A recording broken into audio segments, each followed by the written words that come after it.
ഒരു 101 വയസ്സുകാരി തങ്ങളുടെ വിമാനത്തിൽ യാത്രക്കാരിയായി എത്തുമ്പോൾ ഊഷ്മളമായി സ്വീകരിച്ചിരുത്തി ഫസ്റ്റ് ക്ലാസ് സൗകര്യങ്ങളോടെ മികച്ച യാത്രാ സൗകര്യങ്ങൾ ഒരുക്കി നൽകാൻ എമിറേറ്റ്സിലെ ജീവനക്കാർ മത്സരിക്കുകയായിരുന്നു. പറഞ്ഞു വരുന്നത് കഴിഞ്ഞ വാരാന്ത്യത്തിൽ ദുബൈയിൽ നിന്ന് അൽജിയേഴ്സിലേക്ക് എമിറേറ്റ്സ് വിമാനത്തിൽ കയറിയ 101 വയസ്സുകാരി റച്ചിദ സ്മിതയെക്കുറിച്ചാണ്. വിമാനത്താവളത്തിൽ എത്തിയപ്പോൾ മുതൽ തന്നെ മികച്ച സൗകര്യങ്ങളോടെയാണ് എയർലൈൻ കമ്പനി ഇവരെ വരവേറ്റത്. വിമാനത്താവളത്തിലൂടെ അതിവേഗം ട്രാക്ക് ചെയ്ത് ഫസ്റ്റ് ക്ലാസ് ലോഞ്ചിലേക്ക് കൊണ്ടുപോയി വിമാനം കയറുന്നതിന് മുൻപ് ആവശ്യമായ വിശ്രമ സൗകര്യവും ഒരുക്കി നൽകി.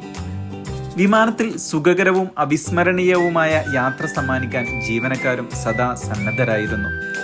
എല്ലാവരുടെയും ഊഷ്മള സ്വീകരണത്തിന് നന്ദി അറിയിച്ച റച്ചിദ എമിറേറ്റ്സ് വിമാന കമ്പനിയുടെ മികവിനെയും ജീവനക്കാരുടെ കുലീന പെരുമാറ്റത്തെയും പ്രത്യേകം പ്രശംസിച്ചു.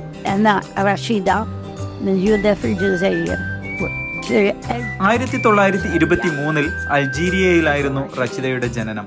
തന്റെ ആദ്യ വിമാനയാത്ര 21-ാം വയസ്സിൽ പാരീസിലേക്കായിരുന്നുവെന്നും അവർ ഓർത്തെടുക്കുന്നു.